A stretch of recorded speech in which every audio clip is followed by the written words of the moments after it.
Hello, I'm Peter Van Dusen, and this is Primetime Politics on CPAC, the campaign edition. Day 12 of the election campaign. Canadians go to the polls on September 20th. On the election trail today, Canada's emergency airlift in Afghanistan has come to an end. What about the fate of people left behind as 2 suicide bombings leave a dozen U.S. service members and 60 Afghans dead? We'll look at what's next in Canada's response to the crisis in Afghanistan. The party leaders made campaign promises today about seniors, housing and workers. Our party commentators will be here to discuss the latest developments. But first, to the day on the campaign trail. Liberal leader Justin Trudeau campaigned in Quebec City and Trois-Rivières in ridings held by the Bloc Québécois, but where there's likely to be tight three-way races, including the Conservatives. Liberals need to scoop up some of those Bloc ridings to have any chance at a majority government. The Liberal leader promised a permanent increase in the guaranteed income supplement paid to the lowest income seniors in Canada. Single seniors over the age of 65 would get up to $500 a year more. $750 a year more for couples. This is a recognition of the challenges seniors faced during this pandemic, but also the responsibility we have to lift even more seniors out of poverty. The end of Canada's emergency airlift in Afghanistan also figured prominently on the campaign trail today. Justin Trudeau promising Canada's efforts to get people out will continue. This particular moment is done, and it's heartbreaking to see. But there is much more to do, and Canada will continue to be there for Afghans and the Afghan people. Conservative leader Lauryn Oates was back in Ottawa at the party's TV studio at an Ottawa hotel. O'Toole promised a Conservative government would require companies that employ 1.7 million so-called gig workers, those on contracts or on call, to pay pension and EI premiums into a new savings fund for workers. This is an innovative new benefit for an innovative new part of our economy, the gig economy. Those workers are left out completely now with this new employee savings account that is portable. It gives them the flexibility to make payments to CPP themselves, gives them flexibility to have an account if there's a crisis, if there's a prolonged economic recession. The Conservative leader also weighed in on the end of Canada's emergency airlift in Afghanistan. I will act, and we would have gotten people out before the chaos erupted. But like most issues, Mr. Trudeau is late, no leadership, and Canadians deserve a government that will be ahead of challenges, and that's what Canada's Conservatives will offer. Just all of us together, you know, the family fighting for people. NDP leader Jagmeet Singh campaigned in Winnipeg, where the party holds 2 seats. He was focused on the housing crisis in Canada, Singh promising an NDP government would double the first-time homebuyers tax credit and convert it to a rebate so that homebuyers get the money sooner at the time of purchase, not at tax time. The NDP also promises to build 500,000 affordable homes over the next decade and to slap a 20% tax on foreign homebuyers. Housing, buying a home, renting a home has all gone up because Justin Trudeau and the Conservatives before have not made the right investments to tackle this problem. We are going to tackle this problem. We are going to make sure it's a priority. Singh was also asked about the end of Canada's emergency airlift in Afghanistan and blamed the Prime Minister for failing to get everyone out in time. It's very clear that Justin Trudeau really dropped the ball on this. It's sad, though, that that's the case. And I want to encourage us to do whatever we can now with our international allies to support any efforts possible to evacuate those allies that support us and their families. I'm just really worried about them now. The Green Party leader also offered her reaction. This was foreseeable, this was avoidable, and it is a national shame. I am asking that we do the right thing, suspend our campaign so that we can all concentrate our attention on where it should be, which is figuring out how we can rescue those that have been left behind in Afghanistan. Bloc Québécois leader Yves-François Blanchet campaigned in Chicoutimi, Quebec, a riding won in the last election by the Conservatives, as the Bloc goes on the offensive trying to build on its 32 seats in the province. Blanchet slammed federal subsidies to the fossil fuel industries in Western Canada and called for more federal subsidies for clean tech companies in Quebec's forestry sector. And that's the kind of day it's been, day 12 of the campaign. Now to the crisis in Afghanistan, where Canada's emergency airlift of those trying to escape the country is now over. The last flight out happened earlier today ahead of the pullout of U.S. forces from the airport in Kabul. Today, at least 2 explosions resulted in the deaths of U.S. service members, 12 of them, and 60 Afghans. A total of 3,700 people destined for Canada were airlifted from the Kabul airport. And now the focus is on the fate of the thousands of people left behind, including Canadian citizens, permanent residents and their families, and the Afghan citizens Canada had promised to bring to this country. The acting chief of the Defence Staff spoke about the difficult decision to end Canada's airlift. We stayed in Afghanistan for as long as we could. We were amongst the last to cease evacuation operations. We wish we could have stayed longer and rescued everyone who was so desperate to leave. That we could not is truly heartbreaking. But the circumstances on the ground rapidly deteriorated. Now, this is an extraordinary humanitarian crisis. But make no mistake, this is a crisis of the Taliban's making. Well, let's bring in 2 guests now who have a long history and expertise with Afghanistan and Canada's role there. Lauryn Oates is Executive Director of Canadian Women for Women in Afghanistan. And Ben Rowswell is the President of the Canadian International Council and a former Canadian diplomat in Afghanistan, former Deputy Ambassador there. Thank you both for being with me today. Appreciate it. Lauryn Oates, can I start with you by getting your reaction to the news today of the end of Canada's emergency airlift mission? The Prime Minister says government's doing all it can, did all it could to get people out, and will continue to try to do that. What's your assessment of this mission, and what are your thoughts today as it comes to an end? Yeah, it's been one of a series of bad news in the past 24 hours. We started hearing reports of that a couple days ago, that it was likely to end early, and indeed it was announced today that the last of the flights has gone 6 days early. So that was really, really disappointing.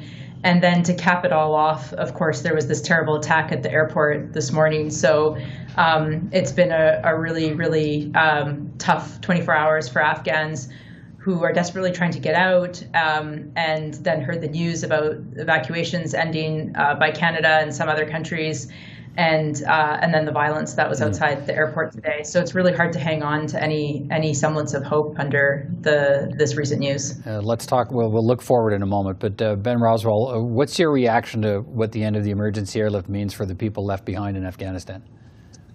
Well, I think the attack today, the double suicide bombings at the gate, really tell it all. This is a terrible, terrible humanitarian tragedy, and much, much worse is coming.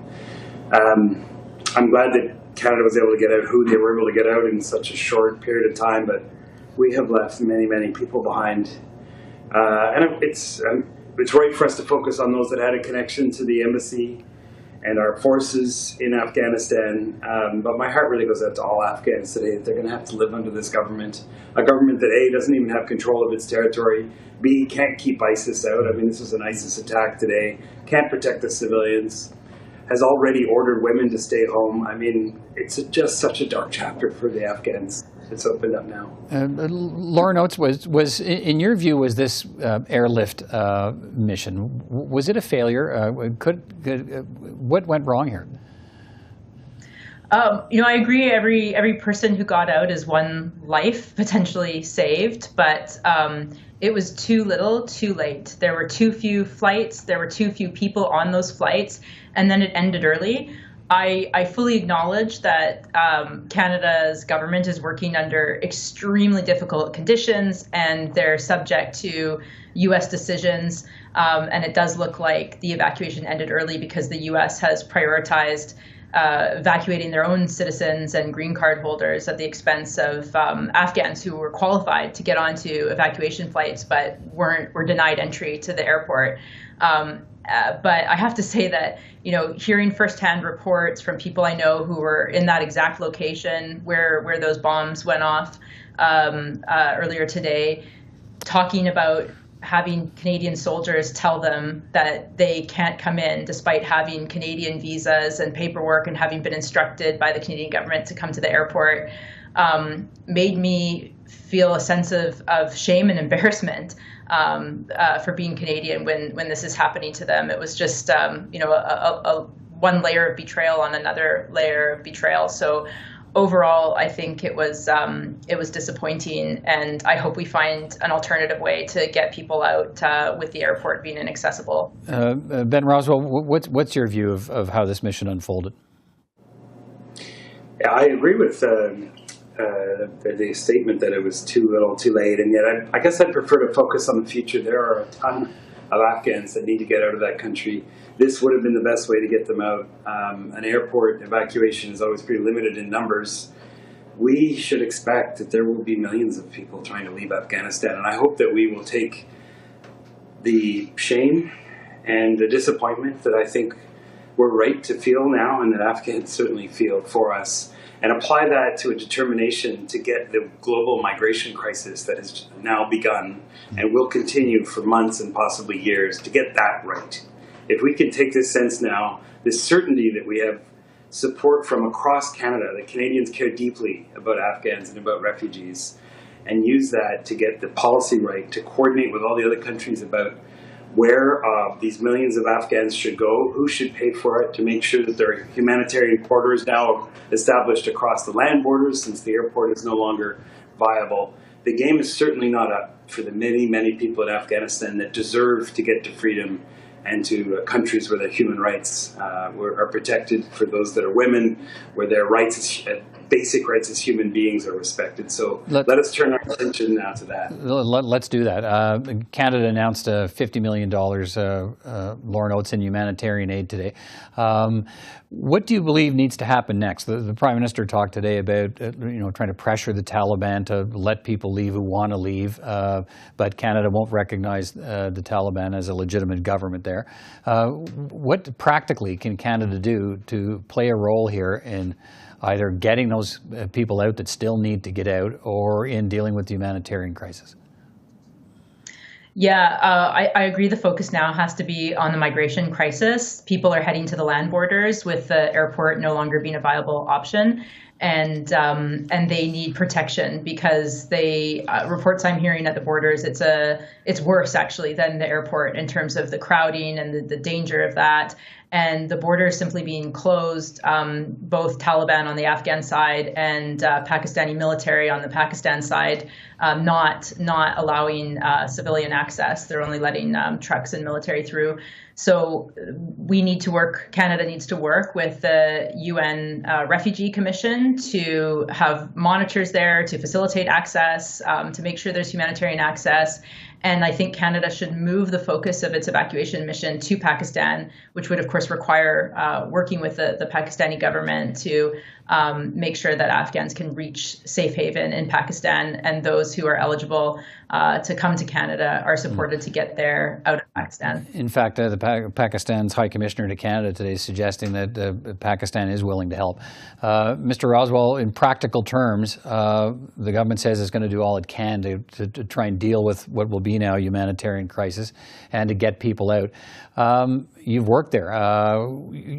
What's your advice to what the federal government needs to do next to try and get these people out and deal with the ensuing crisis ahead? My advice is that we learn from the lessons of some other massive migratory crises in the last few years. This is becoming a more regular event. These are not one-offs when countries fall to horrific regimes and millions of people are on the go. I mean, we've seen that. We saw it in Syria. We've seen it in Venezuela, different circumstances, but similar numbers and similar impacts on not only neighboring countries, but an entire region.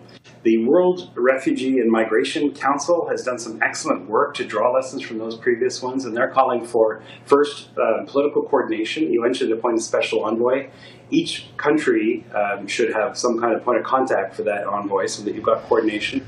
Then call a pledging conference, so we've got the cash, the international community is able to put money forward for this, and then we should be planning out as much as possible in advance how many refugees are going to go to which country. So it's not just on the burden on the neighboring countries. All right. Lauryn Oates, Ben Rowswell, thank you both for your time today.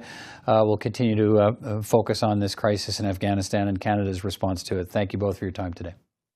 You're welcome anytime.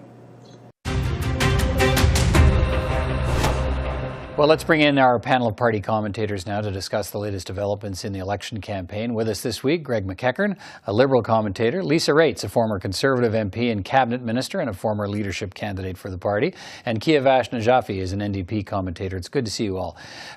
Greg, let me start with you and begin with the awful events unfolding in Afghanistan and the end of Canada's emergency airlift mission. Several thousand people promised passage to Canada have been left behind. The danger on full display today as we saw those suicide bombings near the airport. Could this be a defining issue in the campaign, and how damaging could it be to Justin Trudeau's efforts at re-election, especially if there are people who are promised passage to Canada who are killed in Afghanistan? Well, first of all, having friends who have served in Afghanistan, lots of reporter friends who were embedded, I'm listening to them. It's really tough, really tough to hear what's going on. And full disclosure, Peter, in July, I worked with some current and former journalists to help try to get this issue in July to the attention of media, because the tough part is, and I'm going to be a little cynical here, I'm watching lots of people that have not written about Afghanistan in a very long time suddenly become experts overnight. We've seen, someone said on Twitter, we see people pivoting from, experts on vaccine to experts on foreign policy. But we left our combat role in 2011, as Lisa would well know. 2014, we ended our training mission. So to answer your question is could this be an issue? Absolutely. And I'm glad it's getting the attention that it is. I wish it had gotten more attention earlier. But the challenge is that we can't look at this in isolation. We haven't been there in a combat role in 10 years, yet the Americans have. And we're looking at President Biden, and it's not a good look for him right now. The Americans didn't seem to have the intel. The Prime Minister of the UK, Boris Johnson, said in June that the Taliban would never come back. So there is a huge international intelligence fail on this. Right, but the big question being asked in relation to the campaign is how has Justin Trudeau handled this, and was he on it soon enough, and was he on it quickly enough to try and get these people out of Afghanistan? I guess my answer to that would be that they had a very rough first week, and my guess would be that the issue in Afghanistan was probably front and center as opposed to trying to get the campaign out the door. All right. You can't do both well, obviously. Okay, Lisa Raitt, Lauryn Oates says Justin Trudeau is late to act to spirit people out of Afghanistan. He has a military background. He was struggling today to say what he'd be doing right now to deal with the crisis. Do you think this will be a defining issue, and does Lauryn Oates need to say more about what he'd be doing differently or what he would be doing right now to deal with the crisis as it unfolds? I think Greg put his finger on it correctly when he mentioned that earlier in the summer he was trying to help get this issue on the radar of some folks in the media so that there would be some stories written about it. And I truly believe that this is an issue that's going to be driven by the media, not necessarily by any of the parties who are running in this election. And that's why it makes it such a volatile topic in the middle of a general election, because the criticisms are going to be coming from the media and from the people with the personal relationships, as opposed to necessarily some kind of campaign coming from the other parties. And I could see Jagmeet Singh saying yesterday, this is a failure, but he's hesitant in how he comes out about it. I think this is something that has surprised all of the parties. And I also think it's extremely sensitive that you don't necessarily want to politicize it to the greatest extent, so that people get uncomfortable with it. This is going to be done by the media. It's full-fledged in the campaign, though, now, Kiavash, and I guess what role do you think it's playing? And should we be hearing more, asked about Lauryn Oates, more about what Jagmeet Singh thinks, rather than condemning it, which he's done, and beyond that, what would he be doing to deal with the crisis as it unfolds? Because people are talking about leadership in connection with this issue. Yeah. I mean, Peter, what we're watching now was in the making for the last 20 years. This is not something that Justin Trudeau could have fixed last week, or Jagmeet Singh or Lauryn Oates is going to fix it if they become prime minister in the next few weeks. This was in the making for the last 20 years. For those who said that this mission was not working well from the get-go, they were right, and we should have listened to them rather than mock them or call them Taliban Jack, as the Conservatives did back in the day. What happened today is tragic. 60 people lost their lives. They were standing knee-deep in a sewage canal, waiting for their Western allies to take them to safety. Not only their lives was lost, I cannot imagine anybody in that region ever trusting promises from the Western allies ever again. We just left them to die. And how does it impact the campaign? As I said, I don't think you can put the blame on any Canadian politician for what's happening in Afghanistan today. As I said, it's been being made in the past 20 years. But it does highlight the question that is still on everybody's minds. Why are we having this election in the middle of a pandemic, in the middle of so many other crises? The parliament had 2 more years to go. Why did Justin Trudeau call it? He has not answered that question yet, and I think that's what's going on together. Greg, let me stay with this issue for a little bit more, and to all of you, but I'll start with Greg here. Is this one of those issues, and maybe it's asking a lot, even in a campaign of adversaries, where leaders should come together and meet or talk about a common approach that takes the politics out of this crisis? Maybe step off the campaign trail for an afternoon, connect, and figure out how Canada should move ahead. Yeah, it's not a bad suggestion at all, Peter. Our colleague from the NDP just talked about the last 20 years. I mean, realistically, this is over centuries. Ask the former Soviet Union what it's like to wage war in Afghanistan and how that went for them. And to the earlier point, we should have known. There were lots of things that were known. I think the support for the mission can be conflated sometimes with the support for what we contributed or what our men and women contributed there.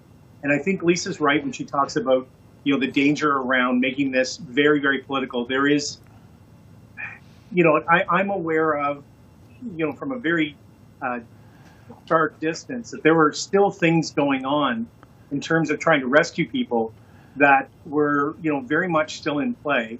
And could still very well be in play for days to come. And the problem for government right now is finding the priority of making the best of that situation and then trying to brief the politicians during a campaign. Right. I think the emphasis right now needs to be on getting whoever we can out. Lisa Raitt, how do politicians resist the urge to politicize this issue in a campaign and maybe consider the better angels maybe and think about how do we down tools, so to speak, and sort of come together? Maybe that's a little too kumbaya for an election campaign, but what do you think? It is and it isn't, though, because I will tell you, I will admit that because I'm a policy geek, I did go out and Google the Caretaker Convention to see what exactly are the triggers for that kind of, I guess, moment where the leaders all come together and they do have a briefing on what's going on. I really can't think of a more appropriate example than what's happening in Afghanistan right now for Justin Trudeau acting as Prime Minister to consult with the parties on what's going on and brief them up, quite frankly. I can't think of something else that would be even more important than what's happening right now in Afghanistan, especially given the media coverage. So if he doesn't do that, I think that he can be criticized for his handling of it. All right, in general. Kiavash, if I could just add to that. There's a precedent with the Gulf War when Audrey McLaughlin was added to the Privy Council. I believe Aaron O'Toole as a cabinet minister already would be. All right. They could appoint Mr. Singh to the Privy Council and absolutely have that conversation. Maybe we've started. Maybe we'll start something here. Kiavash, what are your thoughts on that? And could political leaders come together on this for a greater good beyond the campaign? Could they? Absolutely. I honestly don't know what it is that they could accomplish at this stage of the campaign. But I go back to, when you said about the political implications of these situations, Lisa was saying she can't think of any other reason that politicians would come together. The fourth wave, the forest fires in BC. There are all sorts of reasons that our politicians should be in Parliament, spending the next 2 years of a mandate that they got 2 years ago, working on these crises. We are in an election for absolutely no reason. The Prime Minister has not yet made that case to Canadians. And I think that's the main reason why he's hurting in the polls. All right. I want to take a broader sort of look at the campaign here. a good discussion on this so far. Lisa, let me start with you. The leaders, by and large, are doing what I think most people expected they would do in terms of policy and promises. Maybe not so much Lauryn O'Toole, who campaigned to the right to win the party leadership, now campaigning to the left with big spending promises, overtures to unions and workers, taking, talking about imposing policies on companies and corporations. How does he do that without risking alienating the party base? Well, he's not alienating me. I'm loving it. I'm loving the announcements that have been coming out.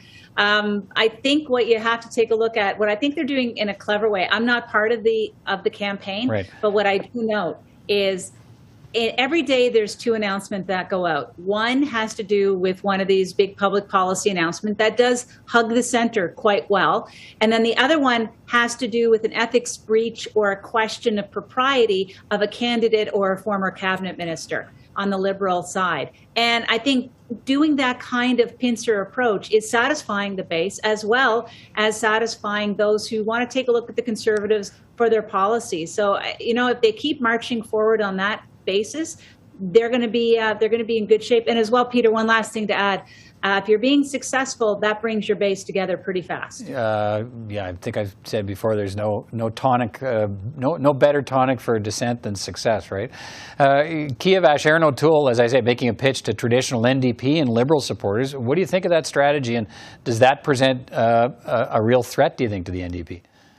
No, I don't think so. And it's interesting. We talk about Lauryn O'Toole running a good campaign, and by all accounts, he's done better than expected. But to be frank, the expectations were really, really low when this campaign started. And some of the best polls we've seen for the Conservatives still show them below where Andrew Scheer was at the end of 2019, which, reminder, he lost that campaign. So I don't think this, I think we overstated the fall of the Conservatives a few weeks ago, and now we're overstating the rise of the Conservatives.